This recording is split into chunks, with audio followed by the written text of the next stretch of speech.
새로운 한 달이 시작되었습니다. 매달 저희 교회는 우리의 다짐은 이것입니다. 함께 정해서 열심히 신앙생활 하려고 노력하고 있고요. 또 힘을 쓰고 있는데요.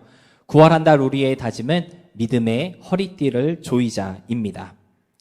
오늘 본문으로 함께 읽은 누가복음 12장 35절로 36절을 보시면 허리에 띠를 띠고 언제든지 주인이 원하시는 일을 하기 위해서 이렇게 늘 준비하고 있는 그러한 일꾼의 모습이 나오고 있는데요. 바로 그 사람과 같이 언제든지 주의 일을 할 수 있도록 준비하고 있자라고 하는 그러한 의미로 믿음의 허리띠를 조이자라고 하는 그러한 다짐을 정하여 보았습니다. 여러분, 허리띠를 조인다고 하는 것은요, 제대로 일하기 위해서 자세를 잡는다라고 하는 뜻이라고 말씀드릴 수 있을 것 같습니다. 보통 이제 우리가 일을 하다 보면 또는 이렇게 많이 움직이다 보면 저만 그런지는 모르겠지만 이렇게 바지춤이 조금씩 내려가더라고요. 그리고 생각지도 못하게 이렇게 옷 어떤 옷매라던가 매임새가 좀 이렇게 흐트러져서 이렇게 일하기가 불편할 때가 없잖아 있는 것 같은데요. 그래서 좀 제대로 일하기 위해서 좀 더 수월하게 일하기 위해서 이렇게 좀 내려간 바지를 다시 치켜 올리고 흐트러진 옷매를 다시 고치는 그러한 어떤 제스처, 그러한 어떤 움직임이 허리띠를 조이는 행동이라고 말할 수 있을 것 같습니다. 어쩌면 비슷한 표현으로는 신발끈을 고쳐맨다라고 하는 표현도 있을 것 같습니다. 잘 달리기 위해서 또는 넘어지지 않고 실수 없이 뛰기 위해서 신발끈을 고쳐매는 행동. 그와 같은 어떤 준비 자세를 갖자라고 하는 것이 9월 한 달 우리의 다짐이라는 것이죠. 지난 8월에 우리는 힘을 같이하여 기도하는 교회 되자고 열심히 노력하였습니다. 저녁 기도회도 했었고요. 비록 가정에서 하긴 했지만 새벽 기도회, 우리 이러한 기도 제목을 놓고 함께 기도했으면 좋겠습니다. 제가 아침마다 기도 카드를 나눠드리고 또 바자회를 준비하면서 함께 열심히 기도했던 그 모든 기도의 노력들, 무엇을 위해서 우리는 그렇게 힘을 같이하여서 기도하였을까요? 하나님의 나라를 위해서 좀 우리 교회를 통해 뭔가 하나님이 이루시고자 하시는 그러한 주님의 역사를 감당하기 위해서 우리가 열심히 기도하지 않았습니까? 그래서 기도로서 준비하며 다짐했던 그 모든 것들이 이제는 우리의 삶 속에서 좀 시작되고 도전되며 이루어갈 수 있어야 하기 때문에 좀 새로운 출발을 위한 그러한 준비 자세가 지금 우리에게 필요한 것 같습니다. 그리고 마치 제대로 일하기 위해서 허리띠를 졸라매고 엉클어진 옷을 정리하는 것처럼 넘어지지 않고 열심히 달려가기 위해 신발끈을 고쳐매고 또 숨을 고르는 것처럼 그렇게 우리 믿음의 허리띠를 조이며 새로운 역사를 위해서 준비하는 그런 9월이 될 수 있어야 한다라는 것이죠. 8월 한 달 아마 여러분들도 여러분들 개인의 어떤 기도 제목들을 놓고 열심히 기도하셨을 것입니다. 9월에는 그 기도대로 움직이며 또 역사할 수 있는 우리 모두가 될 수 있기를 소망합니다. 그리고 그와 같은 다짐과 실천 가운데 무엇보다 믿음으로 굳게 서 있을 수 있도록 우리 믿음의 허리띠가 더 단단하게 조일 수 있어야 하겠는데요. 그런 의미에서 오늘 이 시간에는 왜 믿음의 허리띠를 더 단단하게 조여야 하는 것인지, 그리고 그 허리띠는 무엇이며 어떻게 그 믿음의 허리띠를 조일 수 있는지에 대해서 함께 생각해 보도록 하겠습니다. 첫 번째로 왜 믿음의 허리띠를 조여야 하는 것일까요? 앞에서도 말씀드린 것처럼 우리가 해야 할 일이 있기 때문에 그렇습니다. 우리가 감당해야 할 하나님의 일들이 있고요. 또 그 일을 잘 하기 위해서 믿음의 허리띠를 조여야 한다는 것이죠. 여러분들 오늘 주보를 보시면 나눔 쉼터에 제가 허리띠라고 하는 그 표현에 대한 어떤 짧은 설명을 적어 놓았는데요. 여러분, 허리띠라는 것은요, 사실 허리를 보호하고 또 허리가 그 역할을 충분히 해낼 수 있도록 도와주는 도구입니다. 여러분, 오래 서 있거나 또는 무거운 물건을 들 때 허리띠를 하고 있으면요, 훨씬 수월하더라고요. 편하게 허리를 쓸 수 있다라는 것이죠. 허리띠를 안 하면 허리에 무리가 가고 자칫 잘못하면 다칠 수도 있습니다. 그래서 허리띠라고 하는 것은요, 이 허리가 100% 자기의 능력을 다 발휘할 수 있도록 도와주고 지켜주는 어떤 장치다라고 이렇게 설명할 수 있을 텐데요. 믿음의 허리띠도 마찬가지라는 것이죠. 우리가 가지고 있는 그 믿음이 제대로 쓰여지고 활용되어지고 그 믿음의 역할을 잘 감당할 수 있도록 믿음이 믿음으로 100% 역사할 수 있도록 도와주고 지켜주는 어떤 것, 그것이 바로 믿음의 허리띠다라고 하는 것입니다. 그래서 이 믿음의 허리띠의 역할이 우리의 신앙생활 가운데 아주 중요하다는 사실을 우리가 먼저 좀 알아야 하겠는데요. 그렇다면 우리 믿음이 더 견고해지고 믿음이 믿음으로 그 역할을 제대로 감당할 수 있도록 도와주는, 우리를 더욱 단단하게 고정하고 조여주는 그러한 믿음 또는 믿음의 허리띠는 과연 무엇일까요?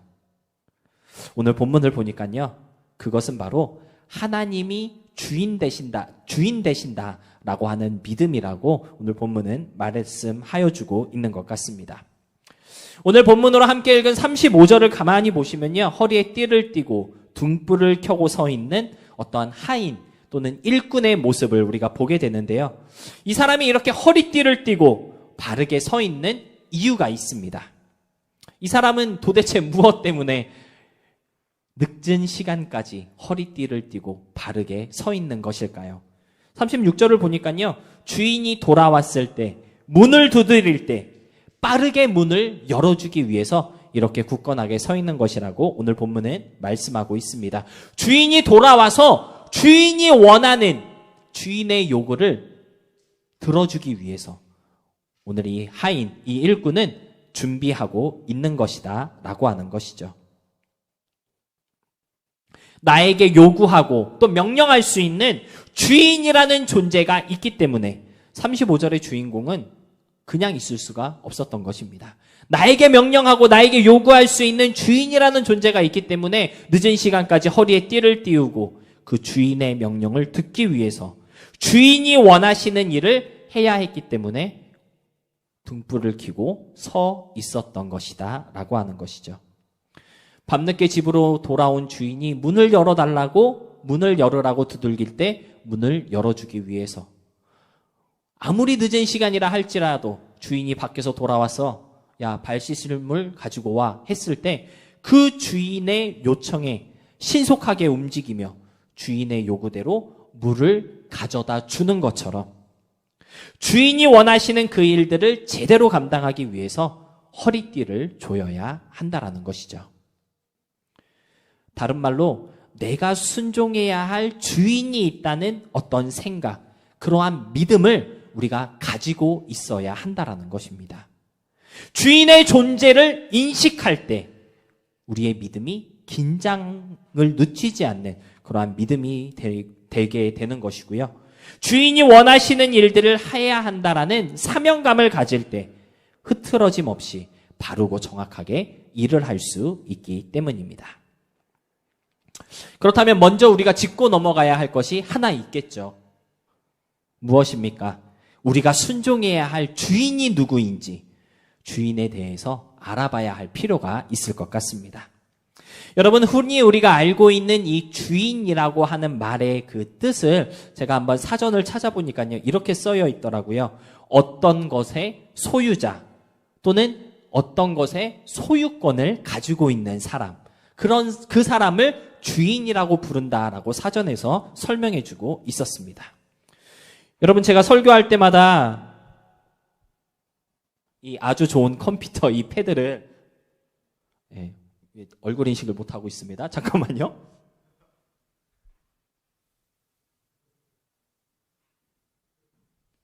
네, 오늘 이 친구가 잘 되다가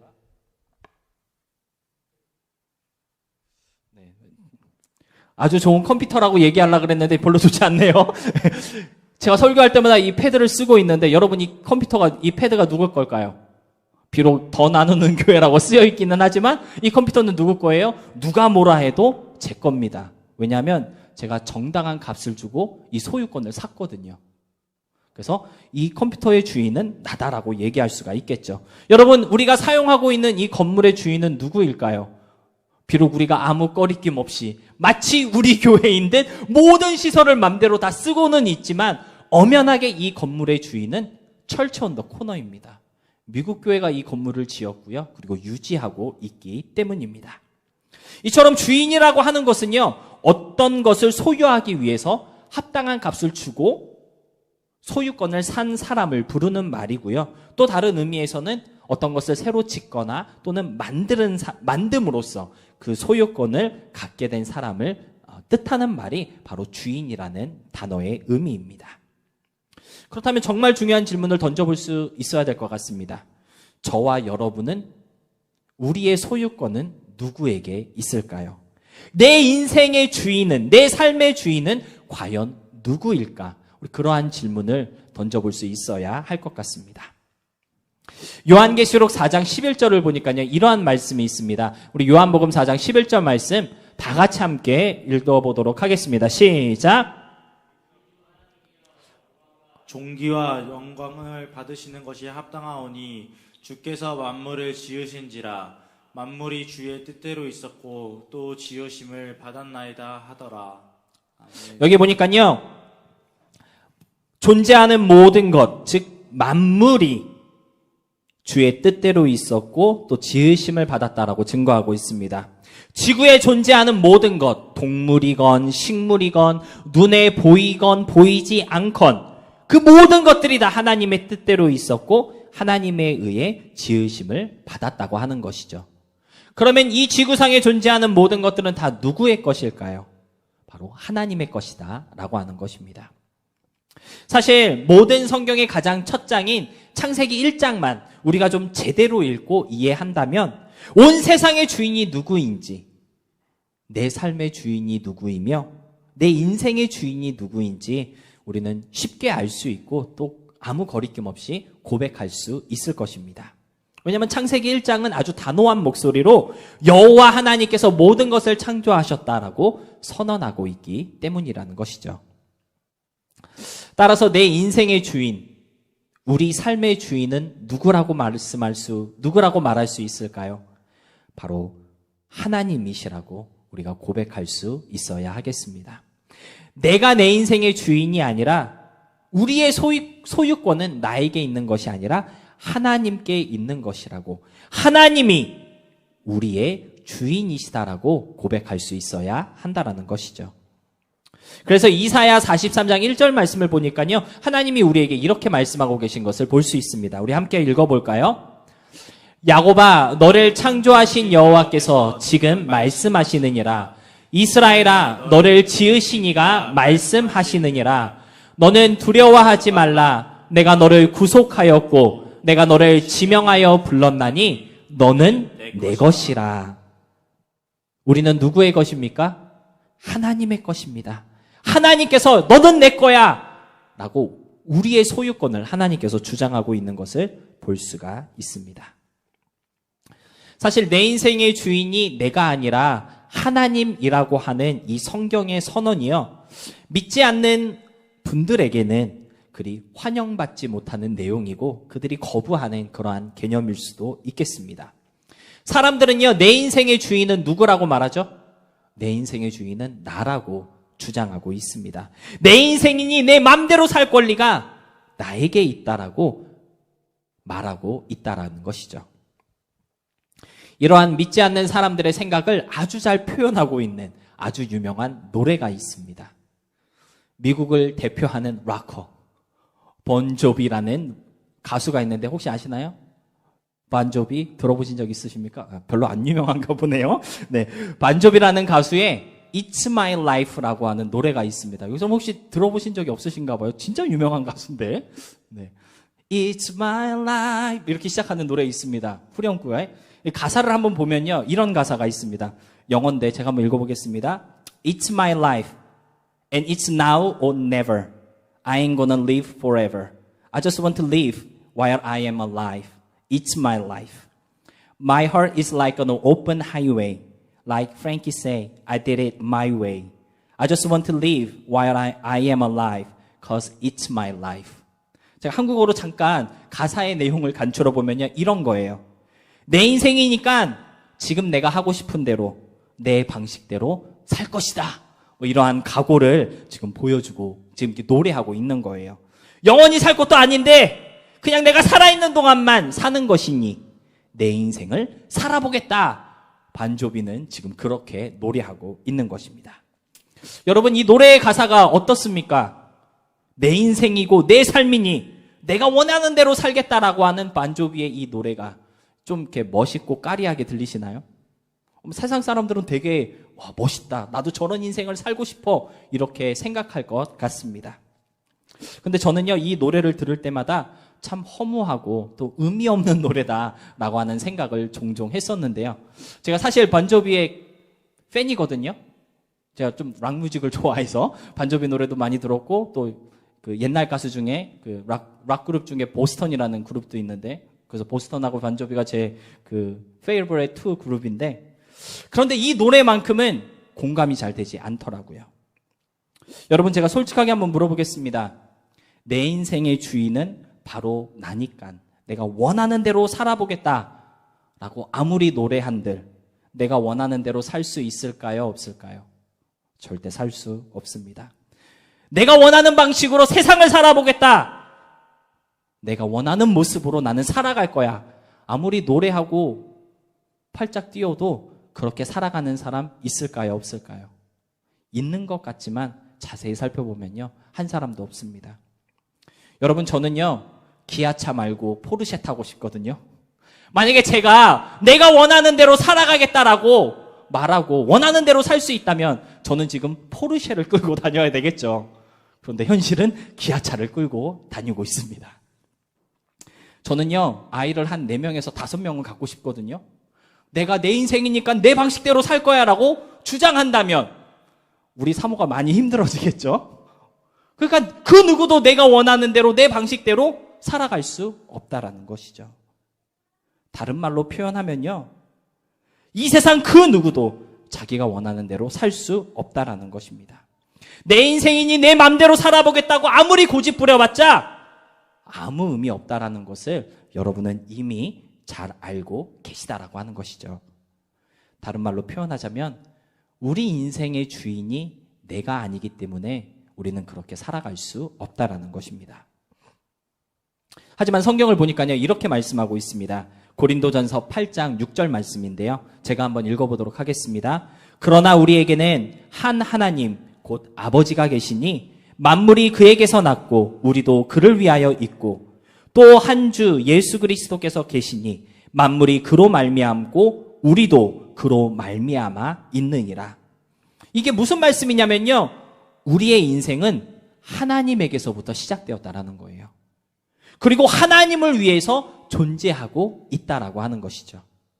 하나님으로 말미암아 살아가고 있는 것이 바로 우리의 인생이라고 사도 바울은 알려주고 있는 것입니다.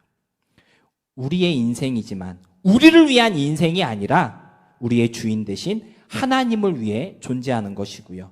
그래서 우리 맘대로, 내 맘대로 살아갈 수 없다라고 하는 것이죠. 내 인생의 주인이 내가 아니라 하나님이시다라고 하는 이 사실에 어쩌면 누군가는 좌절하고 실망하고 그럼 뭐야, 난 평생 하나님의 종으로 살아야 하는 건가? 비관적으로 또는 아주 네게티브하게 그렇게 생각하시는 분들이 있을지도 모르겠습니다. 사실 믿지 않는 분들이 하나님이 우리 인생의 주인이라고 하는 사실을 거부하는 이유가 바로 이러한 이유 때문에 그렇거든요. 나는 누군가의 종으로 평생을 살아가지 않을 거야. 그렇게 살고 싶지 않아요. 그러니까 내 인생의 주인은 나다라고 주장하고 있는데, 하나님이 우리 삶의 주인이라고 하나님이 우리 삶의 주인이라고 선언하고 있는 성경의 그 말씀을 우리가 들을 때 그렇게 생각하시는 분들이 있을 수 있다라고 하는 것이죠. 그런데 우리가 그렇게 생각하는 이유가 있습니다.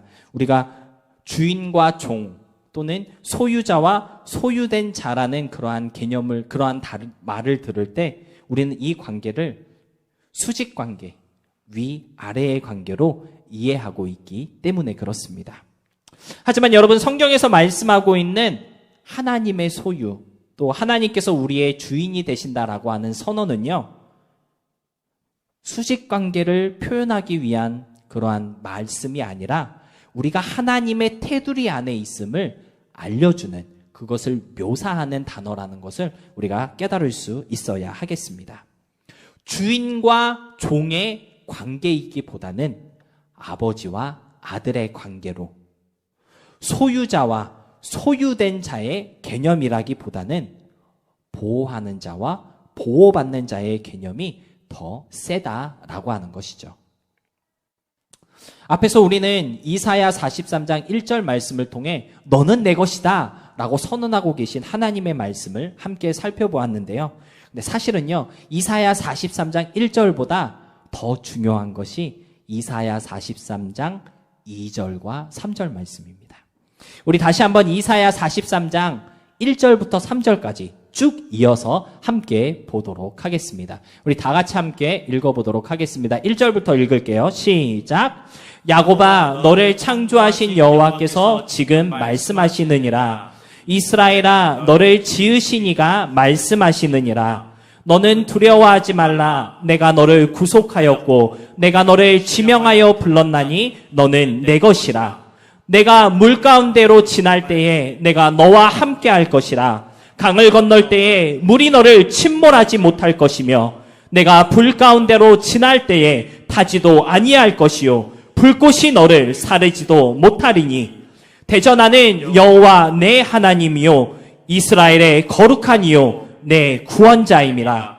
내가 애굽을 너의 속량물로 구스와 스바를 너를 대신하여 주었노라. 아멘.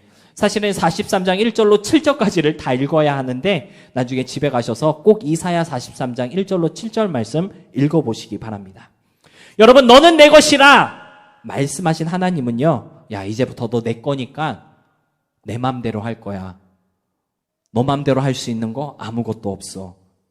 하나님은 그런 의미로 너는 내 것이야 라고 말씀하고 계신 것이 아니다라는 것이죠. 너는 내 것이니까 어떤 일이 있어도 내가 너를 구원할 거야. 어떤 일이 있어도 너를 상하게 하지 않을 거고 그 무엇도 너를 해치지 못하도록 내가 보호하겠다. 지키시고 보호하시고 구원하시는 그러한 사랑의 대상으로, 관심의 대상으로 하나님은 우리를 너는 내 것이다 라고 그렇게 부르고 있다라고 하는 것이죠. 사랑하는 여러분, 저와 여러분의 인생의 주인은요, 누구라고요? 하나님이십니다. 이 하나님은요, 우리를 자기 맘대로 불어먹겠다고 자신의 소유권을 우리에게 주장하고 계신 것이 아니고요. 우리를 감싸시고 사랑하시고 또 선하고 좋은 길로 인도하시기 위해서 너는 내 것이니까 나를 따르라 라고 우리에게 요구하고 계신 것입니다. 내 맘대로 살아갈 수 없는 인생임에도 불구하고 It's my life라고 되도 않는 그러한 소리는 하지 마시고 겸손하게 주님 당신만이 내 삶의 주인 되십니다 라고 하는 그러한 믿음의 고백으로 살아갈 수 있는 우리가 될 수 있기를 바랍니다. 그러면 저와 여러분의 주인 되신 하나님께서요, 낮의 해와 밤의 달도 우리를 해치지 못하도록 지키시고 인도하여 주실 것입니다. 그 평안과 은혜와 사랑을 누리는 하나님의 소유된 백성들로 주님 앞에 서 나아가는 우리의 한 달이 될 수 있기를 축복합니다. 그럼 두 번째로, 하나님께서 우리의 주인 되신 것은 알겠는데, 그럼 하나님은 우리에게 원하시는 것이 아무것도 없으시고 그냥 보호만 해주시고 지켜만 주시는 하나님이실까요? 네, 아쉽게도 성경은 하나님께서 우리에게 요구하시는 것이 있다라고 말씀하고 있습니다. 그리고 이 요구는요, 여러분 오해하지 마시기 바랍니다. 아무리 하나님이 선하고 좋은 하나님이시다 할지라도 하나님이 우리에게 요구하고 계신 이것은 종이 주인의 명령을 거부할 수 없는 것처럼 아주 강력하게 분명한 순종을 요구하는 그러한 말투로, 그러한 권력으로 우리에게 요구하고 있다고 성경은 알려주고 있습니다. 그렇다면 하나님께서 저와 여러분에게 원하시는 것이 과연 무엇일까요? 하나님이 우리에게 요구하고 있는 것, 그것이 과연 무엇일까요? 신명기 10장 12절로 13절 말씀 함께 보도록 하겠습니다. 우리 다 같이 함께 읽어보도록 하겠습니다. 시작. 이스라엘아, 내 하나님 여호와께서 내게 요구하시는 것이 무엇이냐? 곧 내 하나님 여호와를 경외하여 그의 모든 도를 행하고 그를 사랑하며 마음을 다하고 뜻을 다하여 내 하나님 여호와를 섬기고 내가 오늘 내 행복을 위하여 내게 명하는 여호와의 명령과 규례를 지킬 것이 아니냐. 여러분 여기 보시면 하나님이 우리에게 요구하시는 것이 아주 정확하게 나와 있습니다. 몇 가지 나와 있느냐? 4가지가 나와 있습니다. 첫 번째, 여호와를 경외하여 그의 모든 도를 행하라. 하나님의 모든 도를 행하라고 하나님은 요구하고 있으시고요. 두 번째, 여호와를 사랑하라 요구하고 있으십니다. 세 번째, 마음과 뜻을 다해 하나님을 섬겨라. 그리고 마지막으로 여호와의 명령과 규례를 지켜라. 우리의 주인 되신 하나님께서 저와 여러분에게 요구하고 있는 것이 바로 이 4가지가 있다고 신명기를 통해 모세는 알려주고 있는 것이죠. 여러분, 우리가 9월 한 달 우리의 믿음의 허리띠를 조이며 최선을 다해 힘써해야 하는 그러한 의무가 있다면 바로 이 4가지를 우리는 힘을 다하여 지킬 수 있어야 하겠습니다. 하나님을 경외하여 그의 모든 말씀대로 행하기 위해서 우리의 믿음의 허리띠를 조일 수 있어야 하고요. 마음과 뜻을 다해 하나님을 사랑하며 그분을 섬기기 위해서 주를 향한 나의 마음의 상태가 어떠한지 재정비할 수 있어야 하겠습니다. 하나님의 명령과 규례를 잘 지키고 있는 것인지, 어떻게 해야 내가 하나님의 명령을 잘 지킬 수 있을지를 날마다 고민하며 열심히 지키기 위해 우리의 삶의 자세를 매일같이 바로 세워 나아가는 그러한 한 달이 될 수 있어야 한다라는 것이죠. 그런데 여러분, 진짜 중요한 포인트가 하나 있습니다. 그것이 무엇이냐면 하나님께서 도대체 왜 이러한 요구들을 우리에게 요구하고 계시냐 하는 것입니다. 하나님의 이 요구들에 진짜 목적이 있다라고 하는 것이죠. 하나님께서 이 4가지 요구들을 지키라고 하신 이유가 무엇일까요? 본문을 가만히 보시면요, 바로 우리의 행복을 위해서라고 증거하고 있습니다. 13절을 보니까요, 아주 분명하게 너의 행복을 위해서 이것을 지키라고 명령하고 계십니다. 앞에서 우리는 하나님께서 우리의 주인이 되시고 또 우리 인생의 소유자가 되신다고 하는 그 사실이 오히려 우리를 아끼시고 보호하시고 사랑하시기 위함이었다라는 것을 깨달을 수 있었는데요. 바로 그 하나님께서 저와 여러분의 행복을 위해 나를 경외하고 사랑해라, 나의 명령과 규례대로 행하라라고 요구하고 있으신 것입니다. 여러분, 믿음의 허리띠를 조이며 하나님이 요구하시는 일들을 위해 준비하자라고 하는 이 다짐은요, 우리 삶의 모든 것을 다 내려놓고 오직 하나님만 바라봐야 합니다. 우리의 인생이 어떻게 되든지 그것이 중요한 게 아니니까 하나님께만 무조건 올인합시다. 그러한 극단적인 결단과 행동을 요구하는 다짐이 아닙니다. 하나님은요, 우리의 인생이 어떻게 되는지 거기에 상당한 관심을 가지고 계시고요. 우리가 어떻게 살아가는지 우리 삶에 집중하고 계신 분이십니다. 하나님의 명령에 순종하고 또 그를 사랑하며 열심히 주를 섬기게 하시는 것도 결국은 우리의 행복을 위한 요구이신 것처럼 말입니다. 9월 한 달 믿음의 허리띠를 조이자는 우리의 다짐은요, 내 삶의 주인이 누구인지 제대로 알아가기 위한 그러한 재정비 또는 재발견의 다짐이 되었으면 좋겠고요. 주인 대신 하나님께서 요구하시는 그 모든 것들을 우리가 제대로 순종하기 위해서 최선을 다해 노력해보자는 그러한 다짐이 되었으면 좋겠습니다.